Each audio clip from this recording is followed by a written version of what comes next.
red area is equal to, in this question it is area of square minus blue area.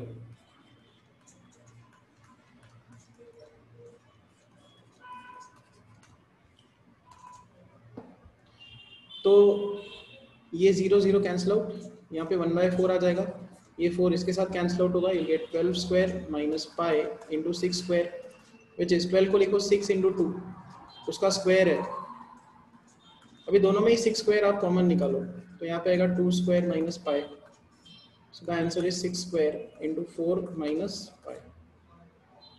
पाई की value उन्होंने बोली है 3.14 use करो, तो आंसर कितना आएगा 6 स्क्वायर इंटू 4 माइनस 3.14। तो ये कैलकुलेशंस में हम लोग टाइम स्पेंड नहीं करेंगे, ये आप यहाँ तक सिंप्लीफाई करके आप आगे के कैलकुलेशंस कर देना। हम लोग ट्राई करेंगे कि जितना ज़्यादा वेरिएशंस हो सके वो कवर कर सके हम लोग। सेकेंड क्वेश्चन पे आ जाते हैं, कहीं पे भी आपको डाउट हो आप कमेंट कर देना। Question number 59, for the inauguration of computer lab to the school, badges were given to teachers. Sangeeta made these badges in the shape of an equilateral triangle of side 7 cm with a circus बोला उन्होंने, circle of radius, equilateral triangle, उसके अंदर एक circle है, ठीक है, उसके अंदर एक सर्कल बनाया हुआ है 7/2√3 centimetre inscribed in it as shown in the figure. Okay, इसके अंदर इंस्क्राइब्ड एक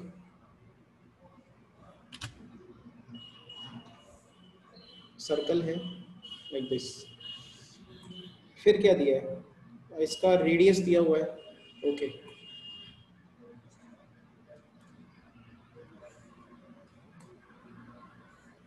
इंस्क्राइब का मीनिंग क्या होता है, इंस्क्राइब का मीनिंग होता है ये है 90 90 90।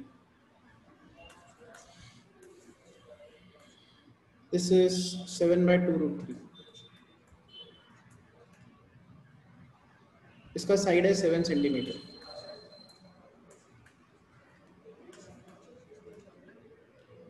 Now find the area of the shaded region, shaded region का एरिया निकालो। तो यहाँ पे बेसिकली एक सेक्टर बनाया हुआ है,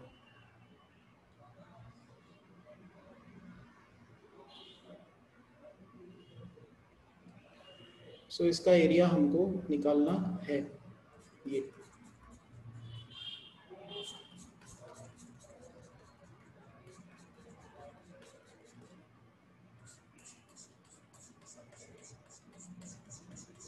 हम लोग क्या करेंगे, एक सेक्टर का एरिया निकालेंगे। बिकॉज ये इक्विलैटरल है तो ये एंगल कितना होना चाहिए, 60 डिग्री। अब बचा क्या, हमको इस क्वेश्चन में ये लेंथ निकालना पड़ेगा, ये इसका सेक्टर का रेडियस, तो उससे हम लोग इसकी एरिया निकाल लेंगे। मान लो इसका रेडियस है स्मॉल r, तो इसका एरिया कितना होगा θ/360 इंटू पाई r स्क्वायर। एक बार ये एरिया आ गया तो इसको हम लोग मल्टीप्लाई किससे करेंगे, 3 से, क्योंकि ऐसे 3 एरियाज है, इंटू 3, तो ये आएगा अपने पास शेडेड रीजन का एरिया। ठीक है, अब ये रेडियस कैसे निकालें वो सोचना होगा हमको।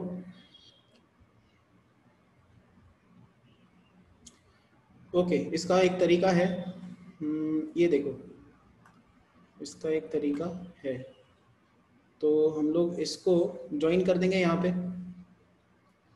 इसको ज्वाइन कर देंगे यहाँ पे, और फिर ये देखो ये 7/2√3 है, तो ये भी कितना होना चाहिए, देखो ये रेडियस ही है ना, तो ये भी 7/2√3 होना चाहिए।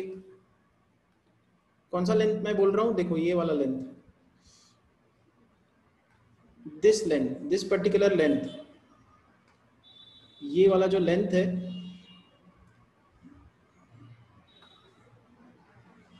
ये वाला, it is also radius, okay, and it is equal to this length 7/2√3।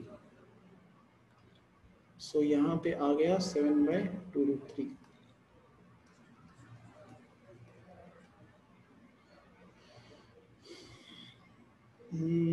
And this is यहाँ पे ये 7 सेंटीमीटर 7/2√3 टोटल इज 7.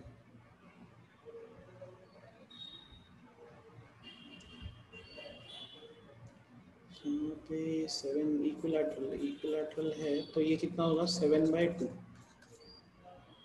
हाँ, तो यहाँ पे जो ट्रायंगल है इसको मैं रेप्लिकेट करता हूँ. यहाँ पे ये देखो, ये वाला जो ट्रायंगल है उसके लेंथ्स ऐसे हैं.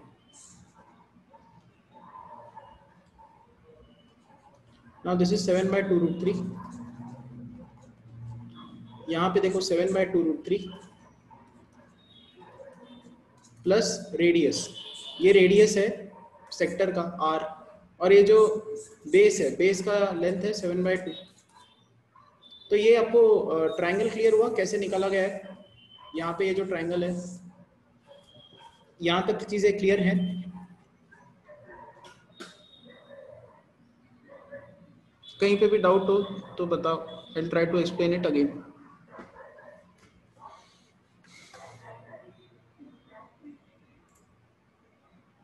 फाइन. तो अब आप क्या कर सकते हो, यहाँ पे पाइथागोरस थ्योरम लगा सकते हो. 7/2√3 the whole square plus 7/2 the whole square is 7/2√3 plus r the whole square plus r the whole square. यहां से हमको ये जो रेडियस है वो मिल जाएगा.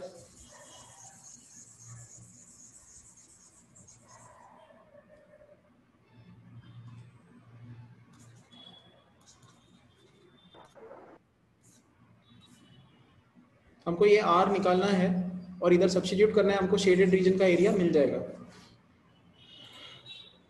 करो आप ट्राई, इसको एक्सपांड करो, पाइथागोरस थ्योरम लगाओ. यहाँ पे आप क्या कर सकते हो, देखो इस टर्म को यहाँ पे शिफ्ट कर दो तो 7/2√3 square minus 7/2√3 plus r the whole square plus 7/2 the whole square is equal to 0. यहाँ पे a square minus b square का फॉर्मूला लगाओ. a plus b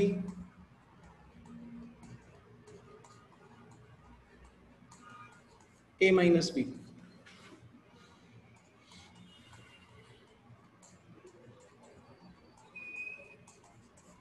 is equal to, इस टर्म को राइट साइड पे शिफ्ट कर देंगे, minus of 7/2 the whole square.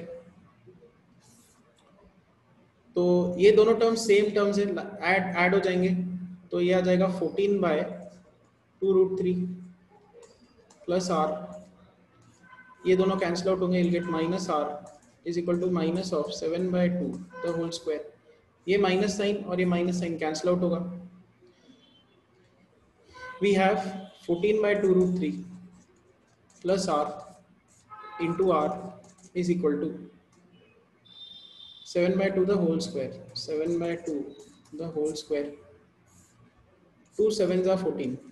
So 7/√3 into r plus r square is equal to 49/4. R square plus 7/√3r minus 49/4 is equal to 0. तो हम लोग 4 से multiply कर देंगे. 4r square plus 7/√3 into 4r minus 49, और फिर √3 से मल्टीप्लाई करेंगे. 4√3r square plus 28r minus 49√3 is equal to 0. अब इसको ट्राई करके देखो, फैक्टराइज करने की कोशिश करो. तब तक मैं सोचता हूँ कि इसका एक इजी मेथड होगा क्या, इजीली ये कैसे निकाला जाए. काफी लेंथी अप्रोच लग रहा है मुझे. Let me try an easy approach. Sir हाँ हाँ सर, हम पाइथागोरस का 90-60-30 वाला थ्योरम यूज कर सकते हैं ना. एक मिनट यहाँ पे एंगल तो इक्वल है. एक मिनट देखते हैं. वो लग रहा है कि इतना कॉम्प्लिकेटेड तो होना नहीं चाहिए, इजी होना चाहिए इसका अप्रोच. नहीं सर, एक एंगल 90 है, जो हम जो सी पे डाइसेक्ट करेंगे वो 30 है. नहीं बरोबर है ये. हो जाएगा ना. तो डायरेक्टली एक्स पकड़ेंगे ना हाइपोटेनस को. नहीं ये सही है, ये 60 है, ये 90 है. सही कहा आपने. 7/2√3 दिया हुआ है और यहाँ पे 7/2√3 प्लस r था। √3 और हम लोग यहाँ पे कौन सा फॉर्मूला लगाएंगे, sin 60 का फॉर्मूला लगाएंगे। sin 60 इज √3/2 एंड इस ट्रायंगल से sin 60 क्या होगा, अपोजिट अपॉन हाइपोटेनस। ये बहुत इजीली r अपने को दे देगा, यही कह रहे थे आप? हाँ सर। हाँ फिर आएगा ना 7/√3। हाँ सही कहा, यहाँ से आ जाएगा, एकदम सही है। इसको करते हैं, देखो वो भूल जाओ ये पूरा अप्रोच। ये 30 60 90 का थ्योरम हम लोग लगा सकते हैं। और ये ट्रायंगल है, इसमें एक एंगल 60 है, ये वाला 60 एंगल।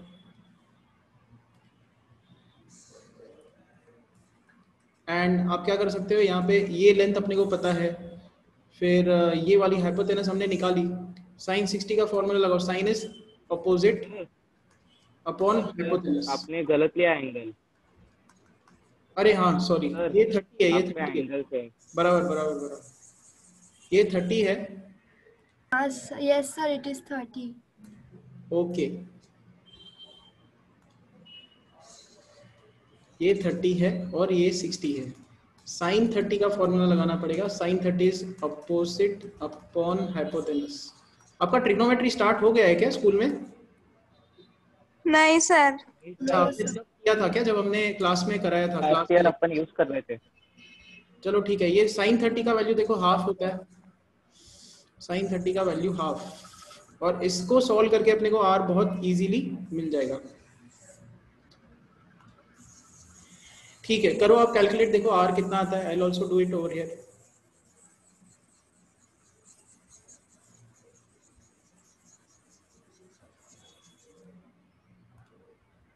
तो 7/2√3 7/2√3 plus r is equal to half.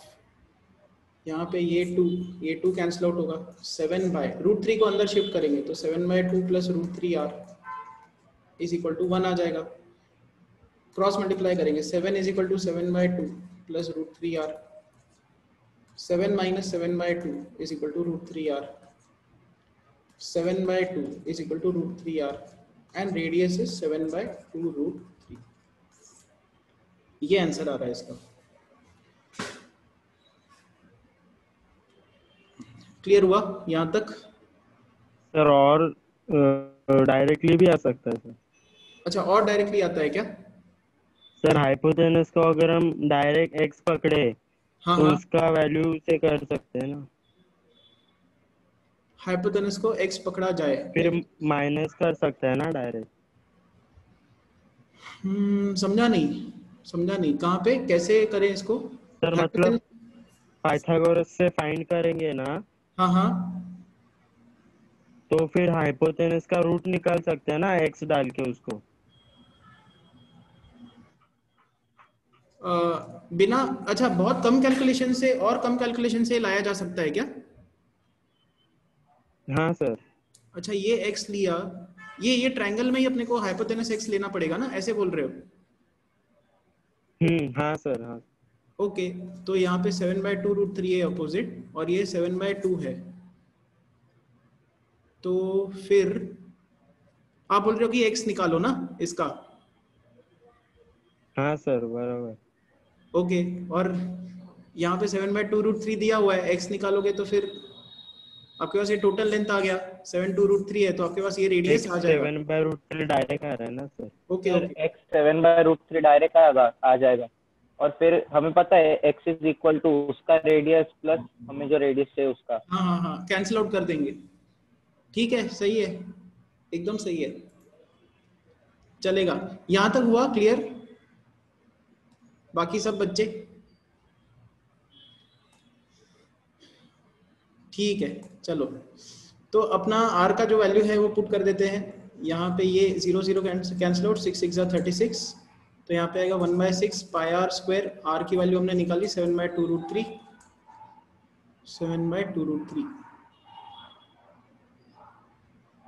And pi r square into 3। तो ये कैलकुलेशंस आप कर देना।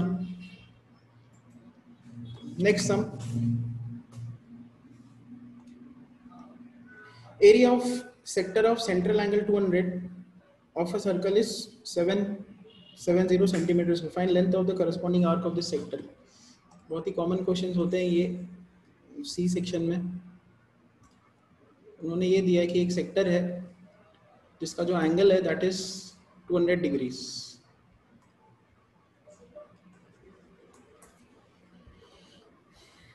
इसकी एरिया हमको दी हुई है 770 सेंटीमीटर स्क्वायर और इसका रेडियस हम लोग निकाल सकते हैं। एरिया ऑफ सेक्टर का फॉर्मूला लगाओ, theta by 360 into pi r square. 0 0 will cancel out, 1 more 0 will cancel out, तो यहाँ पे है 77 is equal to 2 by 36 into pi, pi is 22/7 into r square. यहाँ से अपने को रेडियस मिल जाएगा। अब यहाँ पे 11 2 22, 11 7 77, आर स्क्वायर की वैल्यू कितनी आएगी 7 इंटू 7 इंटू 36/4, तो आर का वैल्यू कितना आएगा 7 into 6/2, that is 7 into 3 which is 21। तो इसका जो रेडियस है दैट इज 21। अब उन्होंने बोला है कि इसका जो आर्क लेंथ है वो निकालो। आर्क लेंथ मतलब ये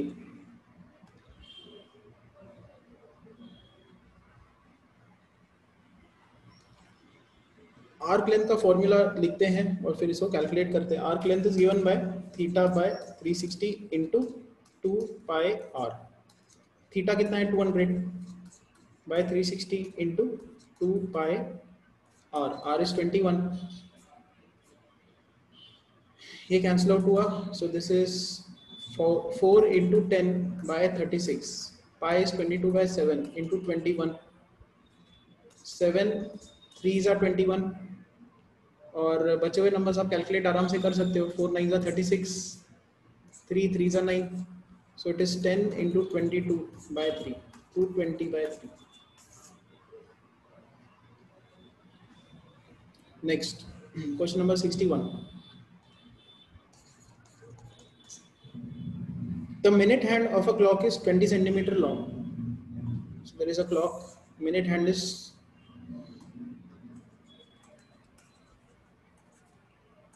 20 centimeter long. Find the area of the face of the clock described by the minute hand between 8 AM and 8:45 AM.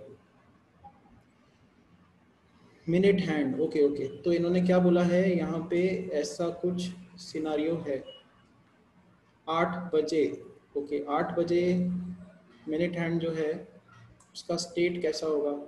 पहले डिजिट्स लिख देते हैं, 12, यहाँ पे 3 6 9, यहाँ पे 1 2 4 5। एग्जैक्टली 8 o'clock पे इसका जो स्टेट है हम लोग कैसा दिखा सकते हैं ऐसे, एंड 8:45 पे इसका जो स्टेट है वो भी दिखा देते हैं। वो कैसा दिखेगा,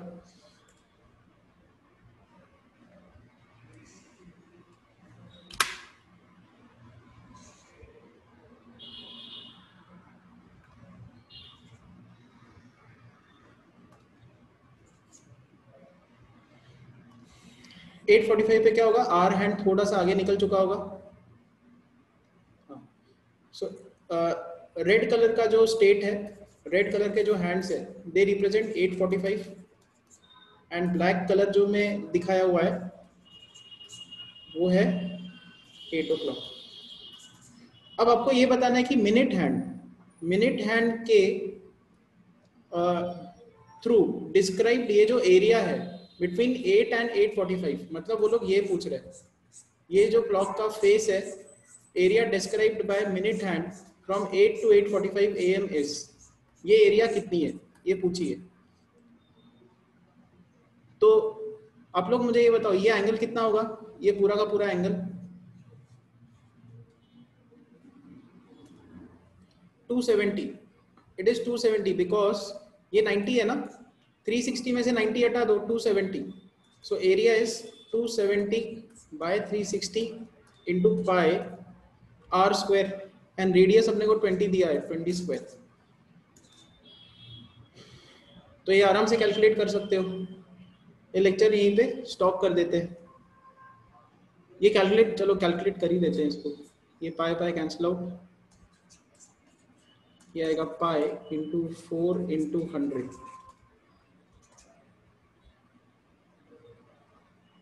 और फिर यहाँ पे 4, ये 4 cancel out, so it is 300 pi.